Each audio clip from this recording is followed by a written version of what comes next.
Welcome back to the emergent approach to strategy. Peter Compo, welcome back. Good to be back.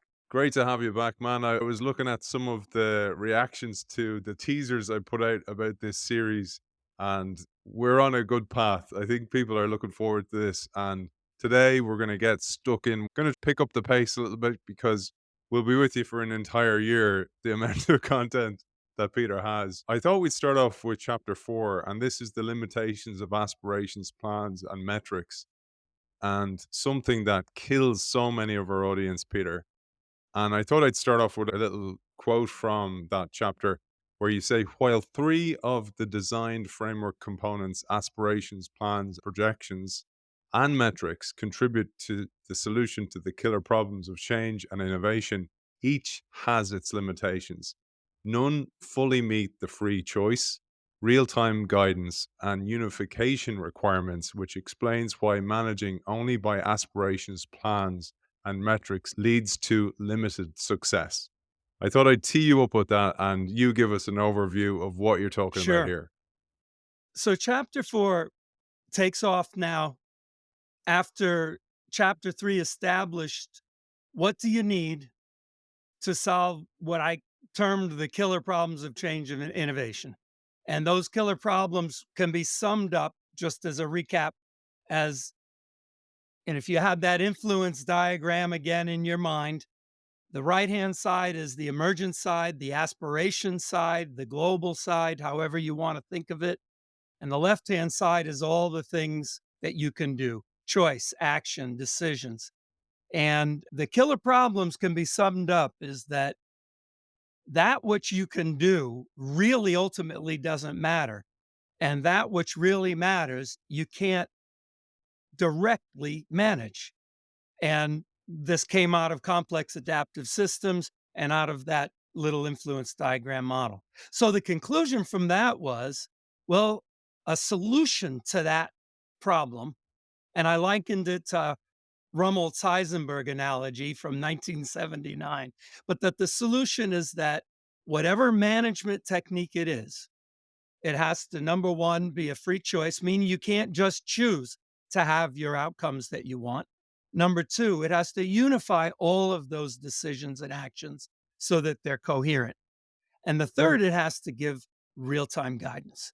And the real time guidance is the issue that you can't wait how many, sometimes years before you take, between the time you take action and the time you find out the results.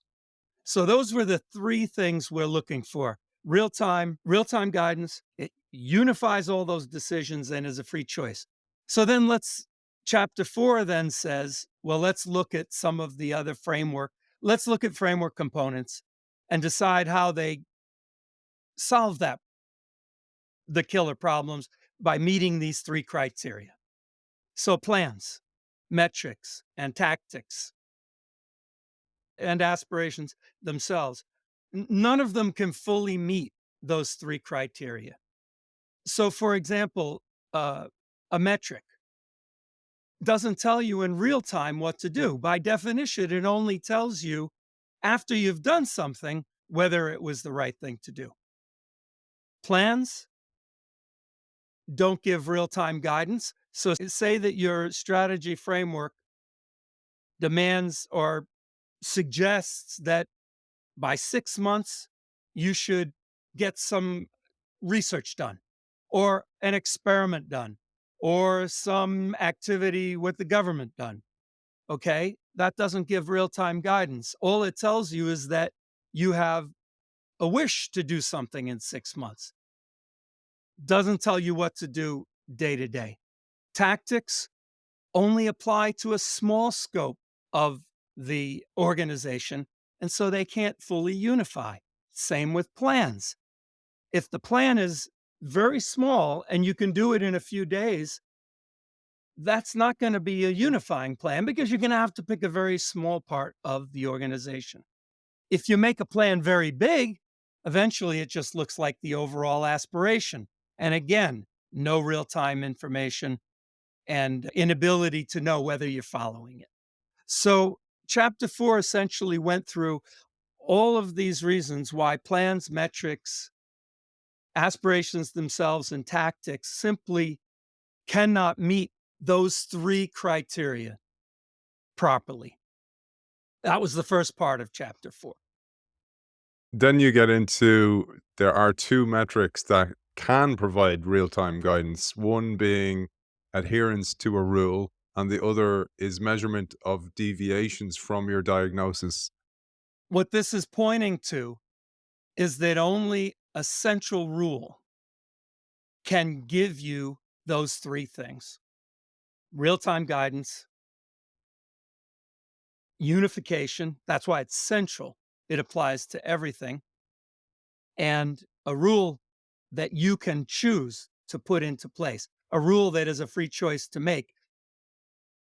Rules can be turned into free choice. So, what is it about a rule that gives you those properties? We will not work on this. In real time, you can know whether you're following that rule. We will only focus on customers with these properties.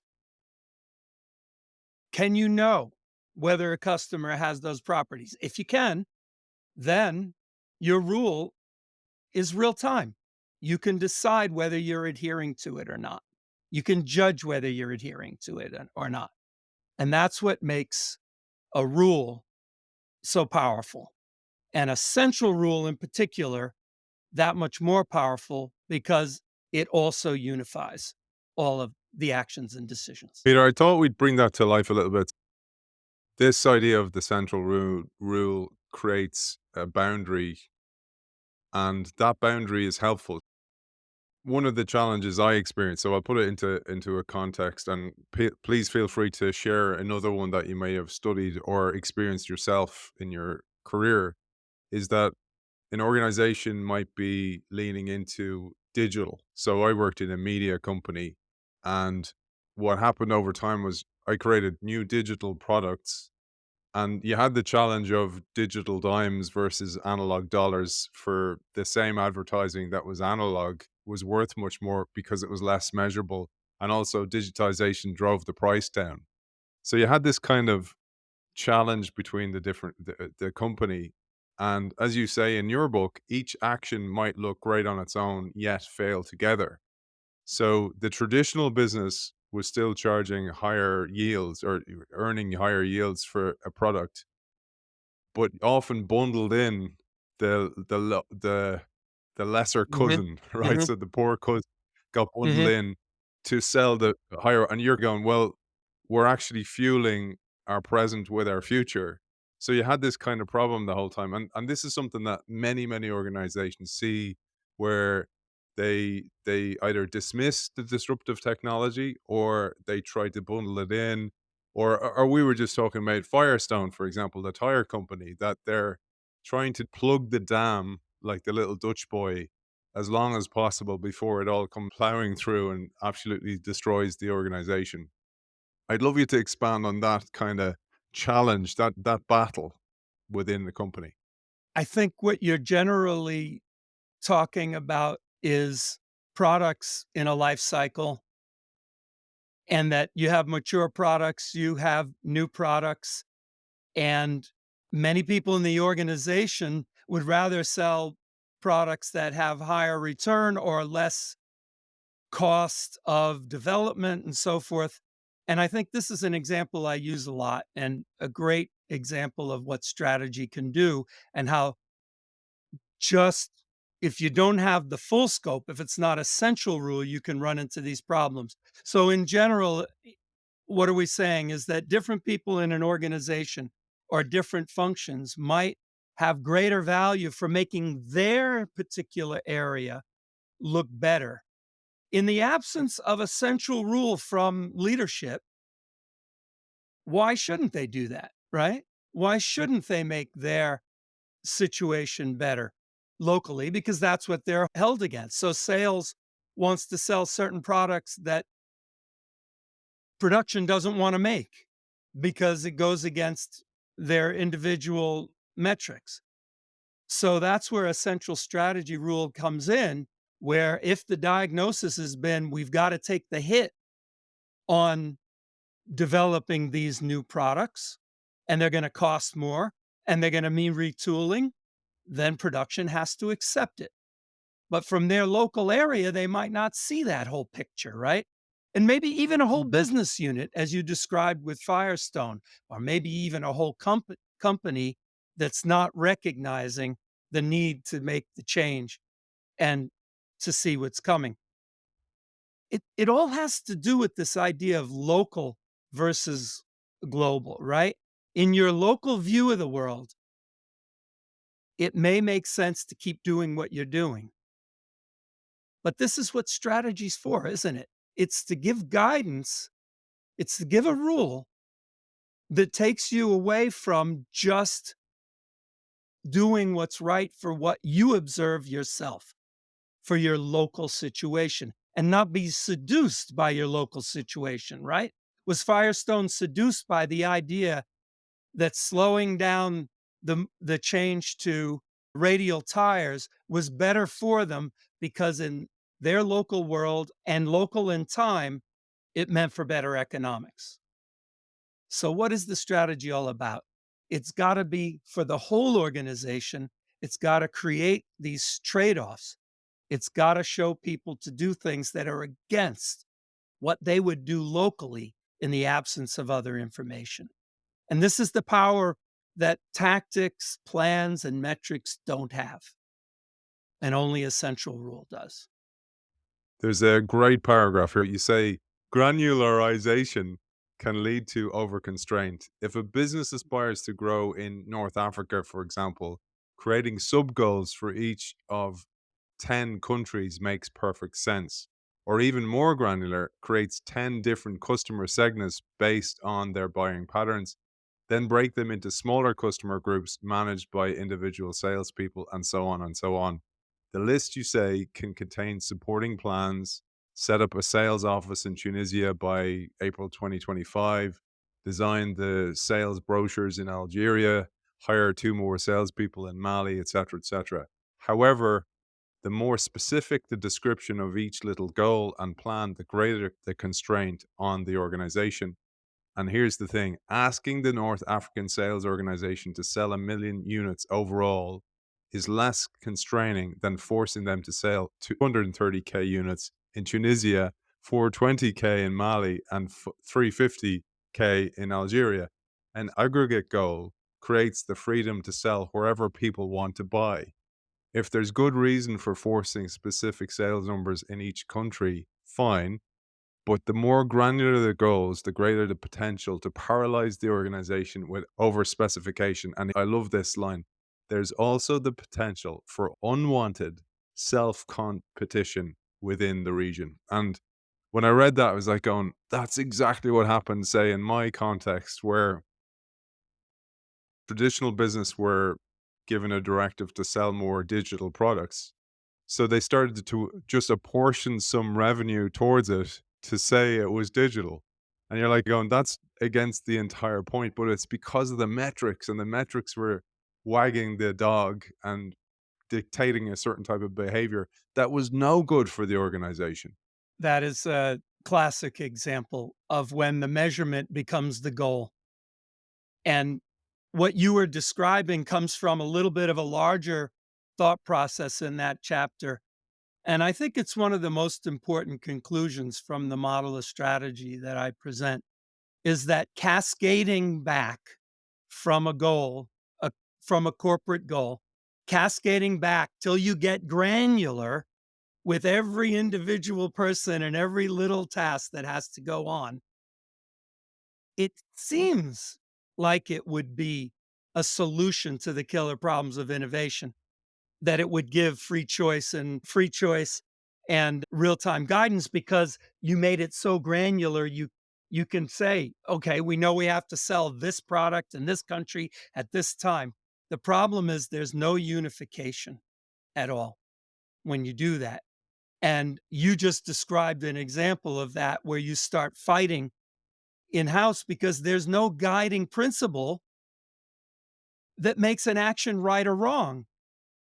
By granularizing a big goal like grow in Africa or be in the forefront of the tire industry or whatever digital industry, breaking that into a million little pieces is actually the opposite of strategy because it allows every little piece to be its own world. And now you put metrics on it and it becomes the goal, right? For to solve each one of those little pieces of their own world. So this is what I classify as the granularization problem, working backwards from a goal until everything looks manageable, doable, and actionable is actually the worst case of creating a strategy. I was thinking of it like either from you talk about a lot about war and all the various war tacticians throughout the book, but also sports, that it's like having a sports team and each player having a certain type of metric from the coach. You need to do this, this, this, and they achieve those separately, but they lose every match. And they're like, going, "Well, I did my piece. Exactly. Like, what's the problem here?" Because that actually can happen inside a team. A player might be going, "Well, I'm playing well. Like, you guys are letting us down," and that happens in organizations. The silos, the metrics, dictating behavior and influencing behavior. Individual metrics, right, are not for the good of the team. Huge Huge thing. thing. So I was thinking then, if you think about each element of your bike shop example, for example, that you talk about then the characteristic time of change. So you open up this and you say a more damning fallacy with shrinking the task to shrink the needed time is that change requires a minimum time to emerge. And a brilliant example you give is word of mouth. So how do you put a metric on by October, I'll have good word of mouth of my new business coming into town? You don't know about that. And this is one of the things that I love about your book, but also that needs to be sung from the rafters about strategy, is that nearly all of it needs to emerge. You can't dictate, you can't put a constraint on it because for it to happen properly, it has to happen naturally. And that emergent nature, it's very, very hard to see it through the windscreen. Only through the rear view mirror can you see that. Aren't you perfectly describing the free choice requirement of a management solution to the killer problems?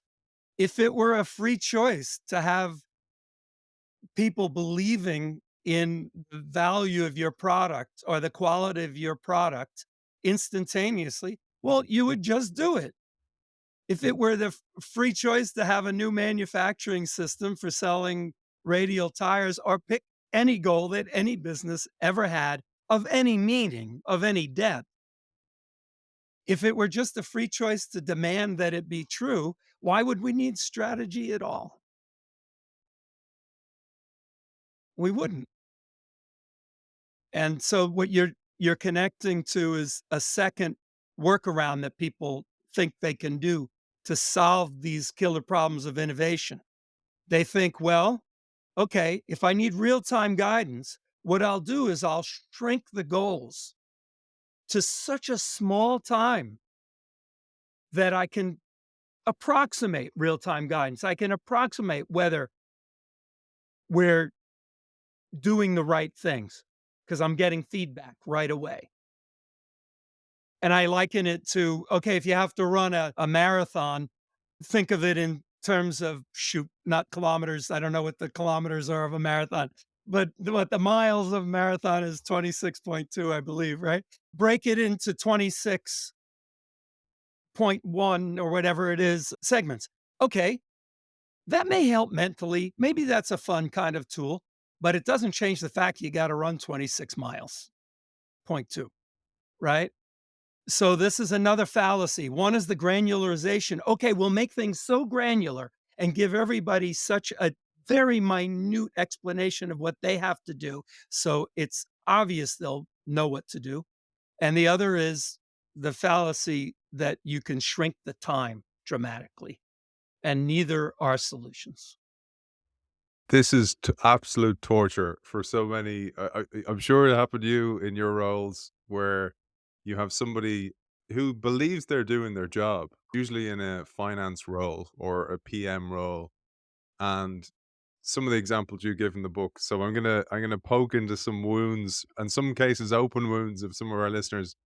How long should be expected for changes to occur to upgrade the capability of your workforce, change the culture of your company, change people's mind about something of emotional importance to them, see the success of investing in a new stock, improve your golf handicap by 2 strokes, reduce the failure rate of government agency, all those things. But these are what we're asked to do all the time in innovation. One of the most damning lines ever with innovation is, when will this be profitable? Which has killed so many ideas on the vine. So I gave those examples hoping that they resonate with people. At least one of them resonates with the reality of what it takes to change something meaningfully, change something systemically, which is, tell me a CEO who doesn't want to do that, right? Who doesn't want to really change things so that the performance is truly, truly different. They all take time. They all take some minimum time for reality. And worse is the investment curve, right? The idea that when you start to change things, usually you get worse at first. When you change the way the system is, and I think you as a sportsman, it's probably as obvious in sports as in any other thing. I remember once I gave a presentation where I showed Tiger Woods' performance before and like the year after he decided to change his swing. And it got worse. And people are like, "What are you talking about? It got worse. How could it get worse? It was a change for the better that he ended up going with for the long term." But he had to change everything, his brain, his muscle memory, his whole approach probably to certain, maybe the, I don't know anything about golf, but I'm making shit up. Swinging different clubs. I don't know. Who knows? A different approach to various holes and courses. It's a connected system that needed to change in many different connected ways. And that's why this fallacy of shrinking in time is is just not true. Peter, that is something that is one of the hidden blockers of transformation in organizations where, say, for example, and we're seeing it now with AI, you have to learn a new way of doing things, which means unlearning an old way. And so firstly, people have a challenge with that. That's a difficulty thing. That means doing L&D courses, it means building new capabilities, etc. But it's if management are looking at you and people are afraid to look incompetent for a while, that creates this whole psychological issue about change. And we see that manifest as resistance and fear and, oh, they're just being stubborn. But when you zoom out and you go, but what is the organization doing to create an environment where it's okay to look like you're incompetent for a while as you're learning this new skill? I think this is a heavy issue you're bringing out. It really is that things get worse before they get better when you're trying to make a real systemic change. And yet it's so frightening for everybody involved, right? It's so troublesome. How about in sports? If a team decides on a different approach or a different playbook, is it going to be instantly better? Can a coach do that and get away with it? Maybe that's why it's brilliant to be new or to come in. I was involved with a situation recently, and I know that I'm talking about things that everybody knows about here, but I'll just say it really quickly.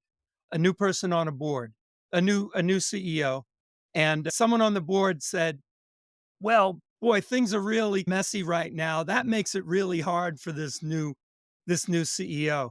And I said, "I don't think so. Entering a mess is the easiest way to come into a new organization. Not if it's a mess that's so disastrous and everybody thinks you can fix it instantly, but that's not usually the case. Usually, new people are brought in to fix something. And that's a nice opportunity. But what if you're already there and you realize you got to do something? and you realize it's going to destabilize everything before it gets better. One of the worst ones that you see is, I liken this to sport again, where the previous CEO or the previous coach has had a very successful tenure, but they've done so at the expense of Yep. the future because they've always picked the same team. They haven't blooded any new types of players. They haven't invested in the academy. And then a new coaches come in and they have these kind of older players at the end of their careers, not much talent coming through, and they're And blamed they're as the blamed. CEO of the organization. And people don't zoom out and Right. go, "Well, it was the other woman or man who ran the company before who ran it Yeah. into the ground." And it's another universal situation in politics that you describe, right? Someone comes in new, whether it's a president, a prime minister, or a local place, and the previous people messed everything up, but it's not revealed until the time that you come in. As if, isn't it hilarious in politics where someone will say after 2 months that they've changed the economy, right? It's in any field. Okay, well, we're gonna move. Me and Peter went off on a tangent there. We're back on the track. Chapter 5: How strategy functions. In part 1 of the book, we discussed a strategy rule is a self-imposed constraint. And then we start moving towards bottleneck constraints and the importance of bottleneck constraints, and that you actually need to self-impose these constraints. A strategy is not a strategy without constraints. And this is something that's so missed when it comes to innovation, because one of the worst things you can do is give somebody a huge budget and go innovate, and they don't know where the hunting ground is, where are the constraints, where can they play, etc.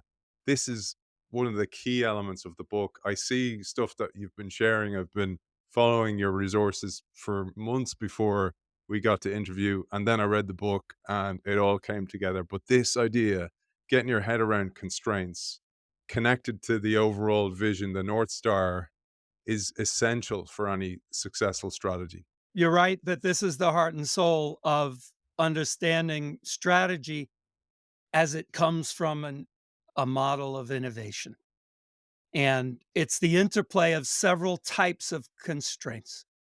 But as an overview statement, it is a remarkable thing that the essence of a creative process, the essence of an innovation process is constraint.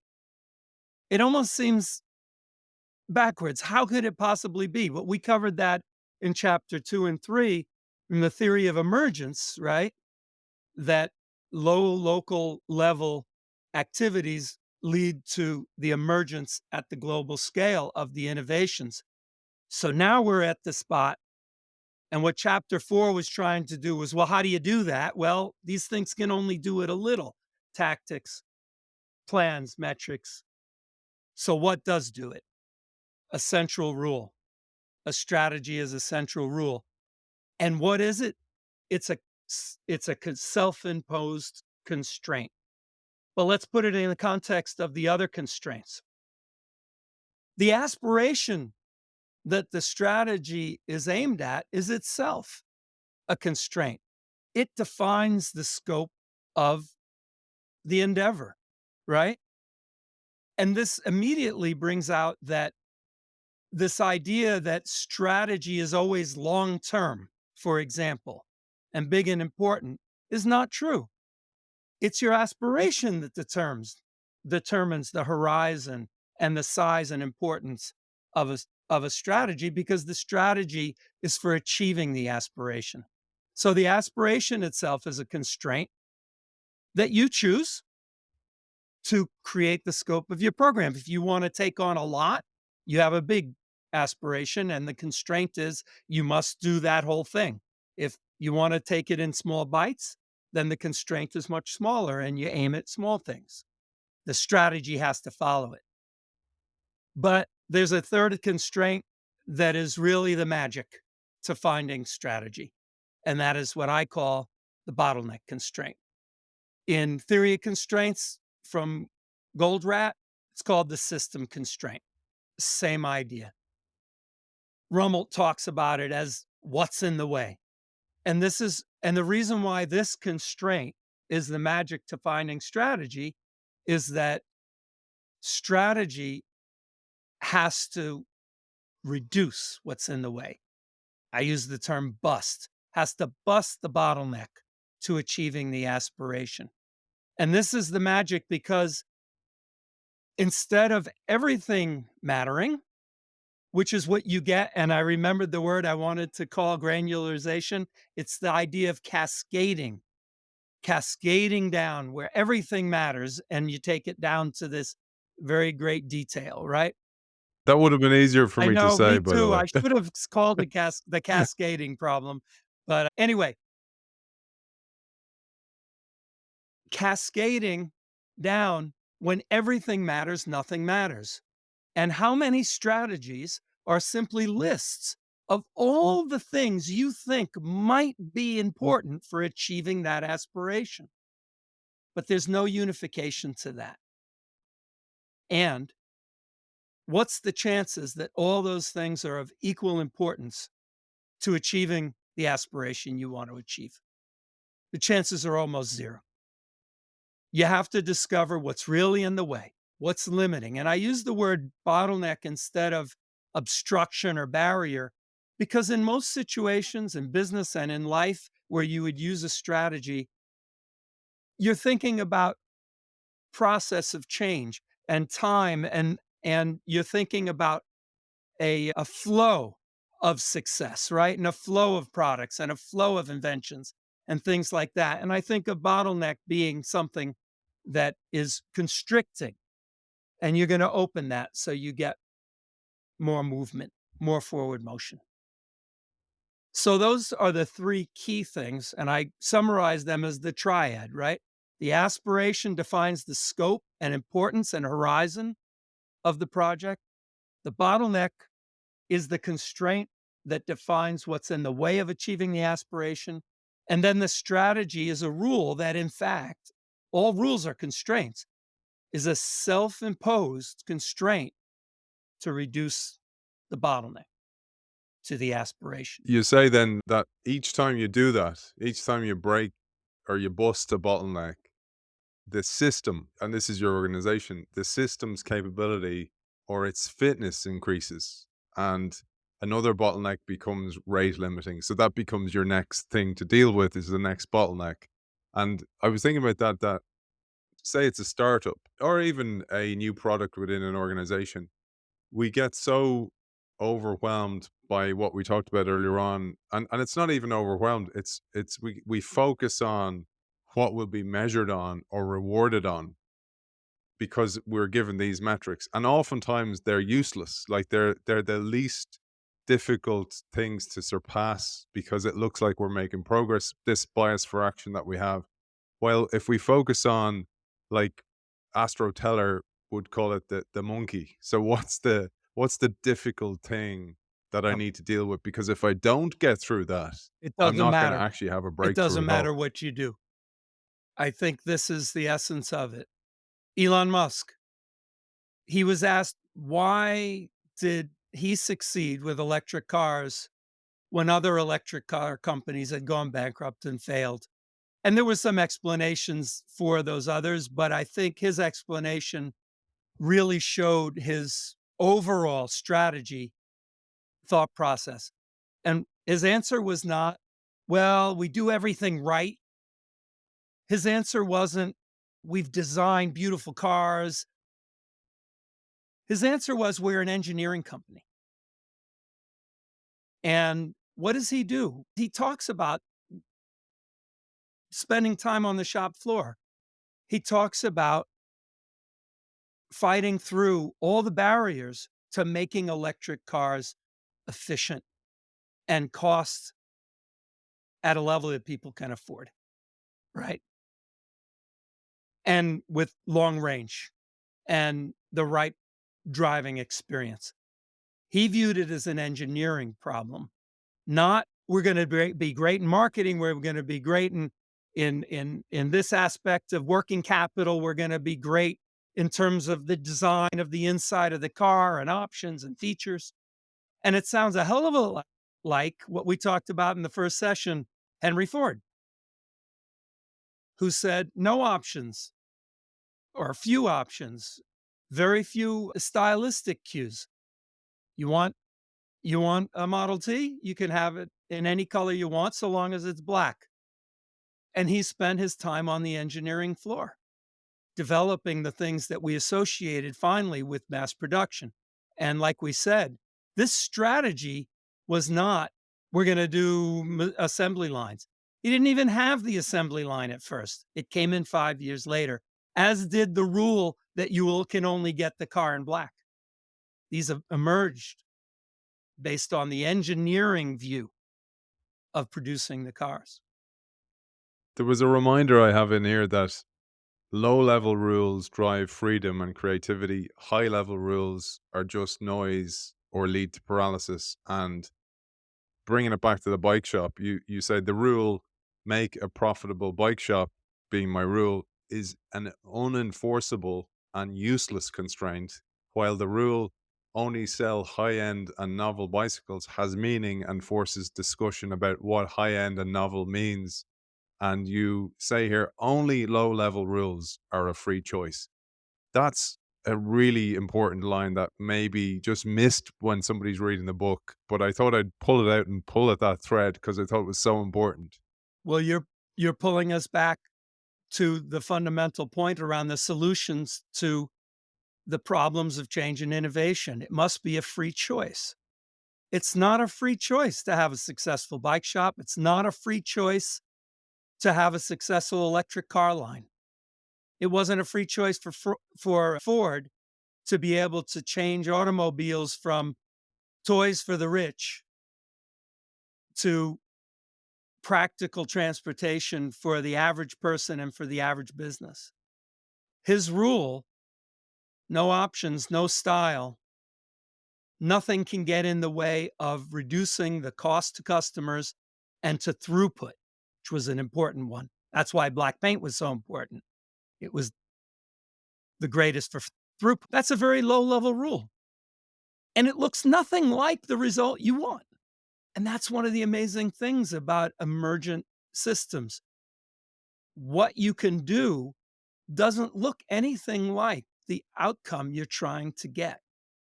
So the aspiration doesn't look anything like, or the strategy rule that you put in to bust the bottleneck doesn't have to look anything like the aspiration you're trying to get. Sports. You want to be a great rugby player, right? What do? Just be a great rugby player? It sounds crazy, but when we get into corporations and things get difficult, do we start resorting to that? Do we start resorting to, okay, you'll make this business profitable? Boom. That's you. We're going to turn this around. We're going to grow. We're going to grow profitably. That's our strategy. There was a captain I had once in rugby, and I was like I was like thought it was a candid camera or something, like we'd be losing a game or something like that, and he'd just bring everybody in for his Oh, yeah. words of wisdom and go, "Come on, guys, come on!" And you're just looking at each other going, "That's really helpful." I think I think this is one of our challenges with this team. But yeah, I hear you, man, and again, back to my workplace experience was the lack of a strategy to be the almost the comparison, the imaginary comparison of what you want to be and where are you Uh-huh. now. So it creates this Yeah, kind of gap. So your decisions are made against that imaginary version of yourself in the future. And the lack of that just causes such problems for everything down the line. absolutely. And what you're describing is, how do you get that creative tension that's useful when the gap is so big between the aspiration to be a great rugby team or grow profitably after years and years of middling performance or declining performance, or whatever be a great piano player, whatever your aspiration is. How do you take that great aspiration and turn it into guidance for day-to-day life? Is what strategy framework is trying to do, and the strategy is trying to do. But you can't go directly from that aspiration to strategy. It's too much of a gap. You can't go from vision to what you do next Tuesday. It needs to filter through this bottleneck question so that you can decide what is really important. And then from that, your actions don't necessarily look very much like the result you want. I wanted to give another example.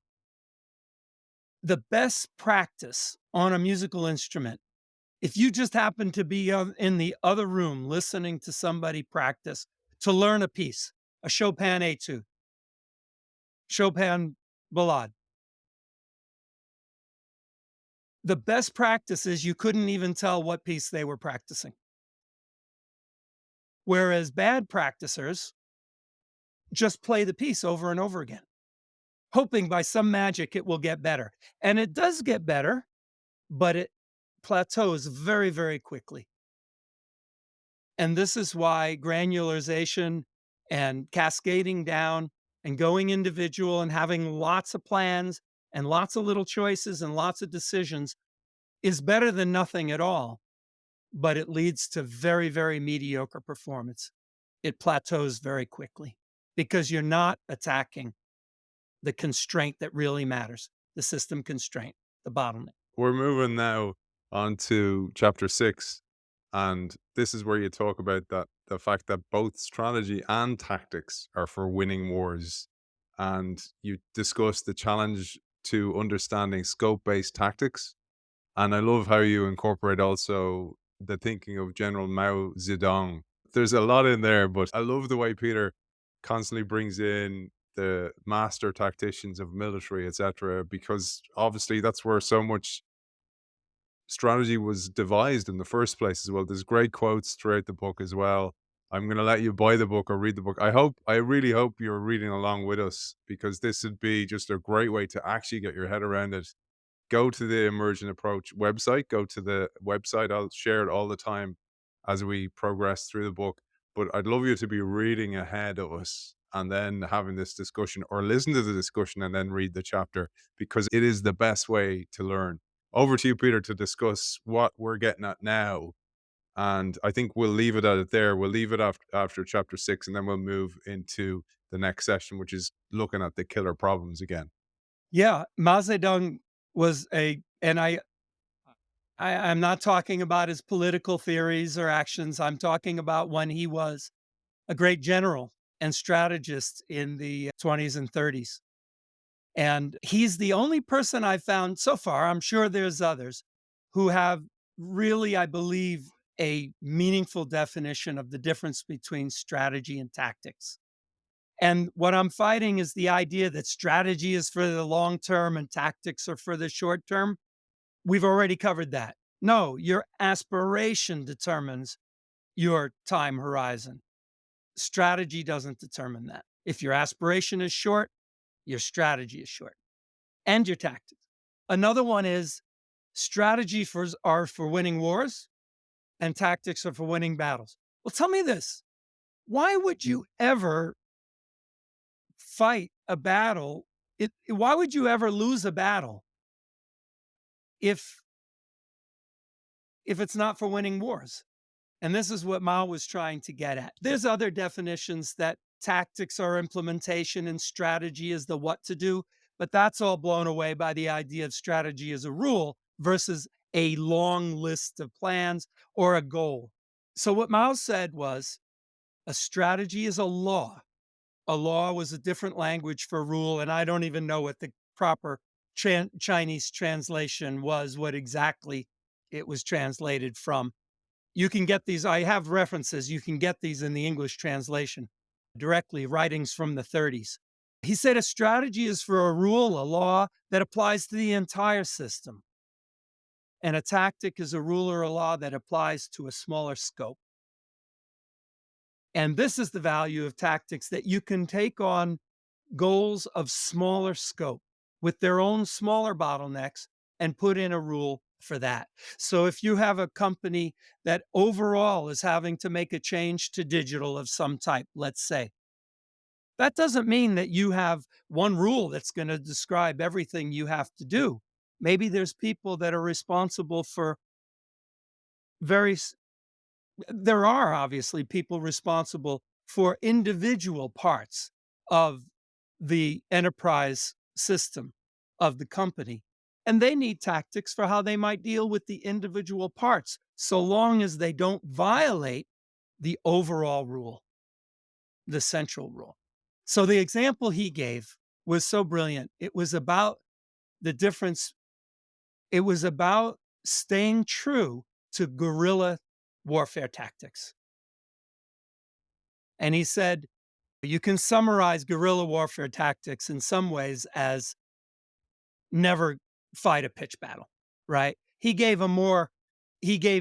some wonderful examples about when they retreat, we harass, when they attack, we retreat, and so forth and so on. He had several characteristics of what guerrilla warfare meant to him, what that as a strategy meant to him, the rules by which you would play.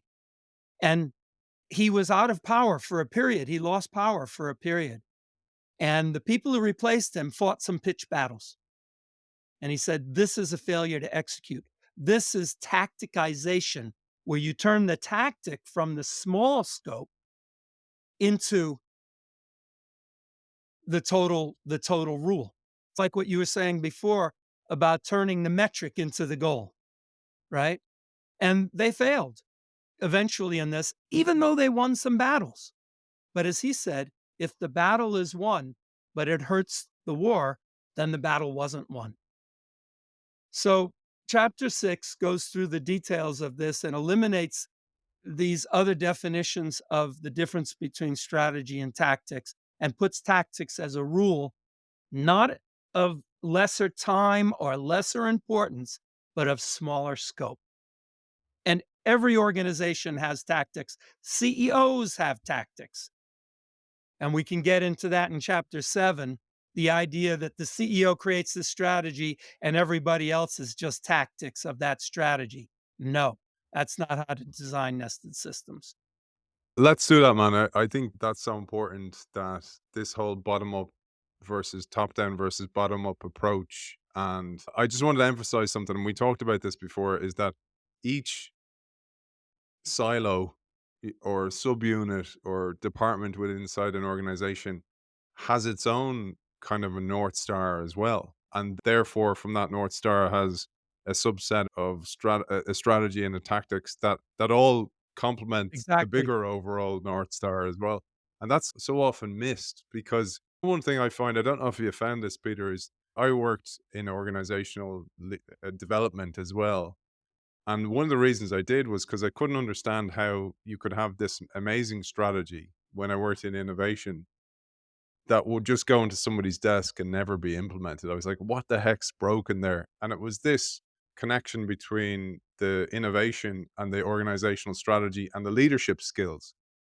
And it was just because each subunit or department inside an organization didn't have a connection to the bigger strategy, or it was badly articulated, or there was none in their own Right. department. They just relied Right. on this message from on high Right. all the time. And it's a far there's a lot of floors between where they are and where the messages come from, where they're often very, very fluent Yeah. in it in the top layer of the organization, but it doesn't trickle down to the rest. This is why chapter 6 and 7 go nicely together. 7 being the chapter on nested strategies. So instead of just cascading goals down to everybody, or the CEO and the C-suite determines the strategy and now everybody implements it, and you just described a lot of problems with those. There's the concept of nested systems where every group of some meaningful size, and you pick these for convenience in a way that makes the most sense, has their own strategy, but it doesn't just repeat the CEO's strategy. It takes the CEO's strategy as an external constraint. This is the fourth kind of constraint that exists in the system.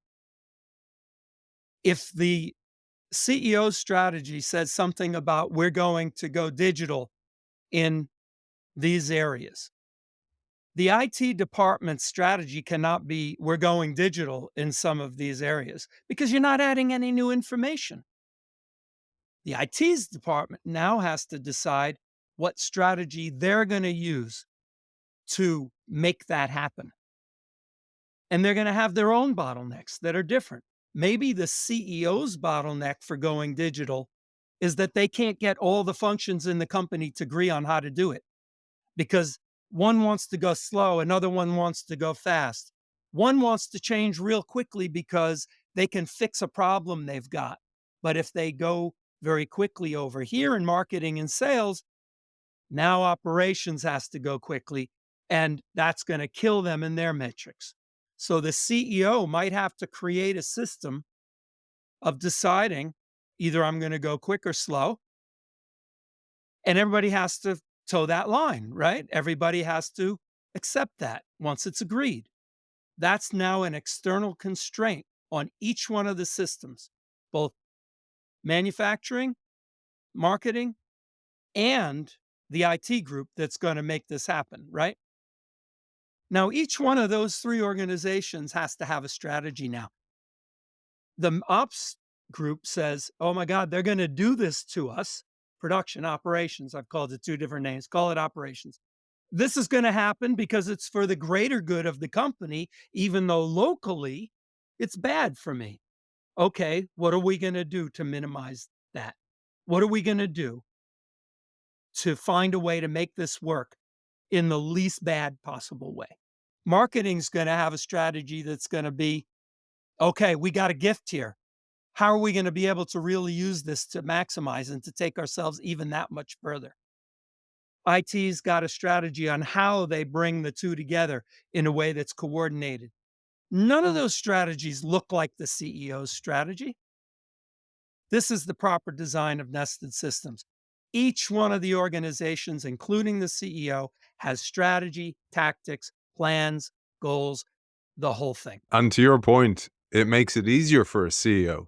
It makes it easier, like on bringing and I don't mean to bring it about sport, but it's my first Sure. line of context. If you had player-led teams, the team are making the decisions on the pitch because the coach, once the game starts, particularly in a game like rugby and soccer, for example, you don't have that constant dialogue with the players the way you would maybe in American football, where you have the coach with the clipboard. That's so far removed from a sport like rugby, for example, that you have to have a player-led team that they Mm, understand and they have mm. this in their blood. They understand how to play certain moves as it goes along. And I said I'd resist this, but just to give our audience a flavor of the brilliant quotes throughout the book, you were talking about here about micromanagement and minimum essential.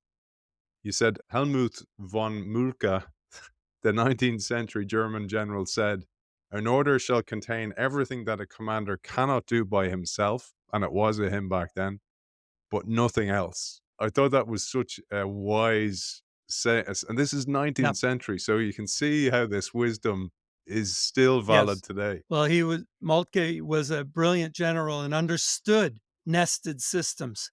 He understood that over constraining IT, production, and marketing would bring no value. Give them the minimum rule. The minimum rule was, well, I've looked at the pros and cons of going slow or fast, and we're going to go fast, even though it's going to hurt us in some areas. That's a true strategy, has some trade offs. Should the CEO then tell each one of those groups exactly how to do it? Probably not. It might be a dialogue, it might be a negotiation. Operations might beg for a little more time. IT might ask for a little more money to be able to make the operations thing work a little better for them. That's a negotiation, but that's different than here's exactly the way you'll do it because I know better. I'm the CEO. And that's part of the design of nested systems. Only impose on the organization below you the minimum essential needed so that the organization is coherent. That was the goal, right? That the CEO would give guidance to each one of the three organizations that they could not arrive at themselves. locally. So they created a global picture. People who are tortured by meetings wish that was the case from their CEO. How much the leader, and we're saying CEO, but this would be head coach, right? This would be orchestra conductor and a musical director, government, president, any prime minister, any leader at any level of an organization. How much you have to tell people what to do, and this gets into deliberate and emergent strategy, depends on the skill of the organization and the capability of the organization. There's many times when the organization doesn't have the skills or the motivation or the habits to do the things that have to be done. And sometimes the leader has to impose, has to give very, very granular direction. But that should not be the goal. The goal should be teach and develop the organization so that the leader can start to back off and give the local organizations the freedom to do what in principle they can do better because they have more knowledge about what's going on in that local situation. So I don't want to leave this as CEOs should never tell people what to do. It's they should tell people the appropriate level of what to do. And there's a big difference between those. I highly recommend the book. For those people who have followed us, maybe saw some of the stuff we've shared on LinkedIn, there's a huge appetite for this book as well. Peter, where can people find you, find out more about the book? You can go to emergentapproach.com, one word, emergentapproach.com, and you'll see chapter supplements and guidebooks and some additional examples. You can go to LinkedIn, Peter Compo, and I post regularly and give examples and also small tutorials on aspects. In fact, right, the last few weeks have been about the 4 constraints that we've discussed here today. And then, of course, you can get the book on Amazon.com and all online retail outlets. If you're reading along with us, we're going to go on to chapter 8 next and the disqualifiers of strategy. So there's loads more to come. I'm very grateful to our guest, the author of The Emergent Approach to Strategy, Peter Compo. Thank you for joining Thanks. us. It was great.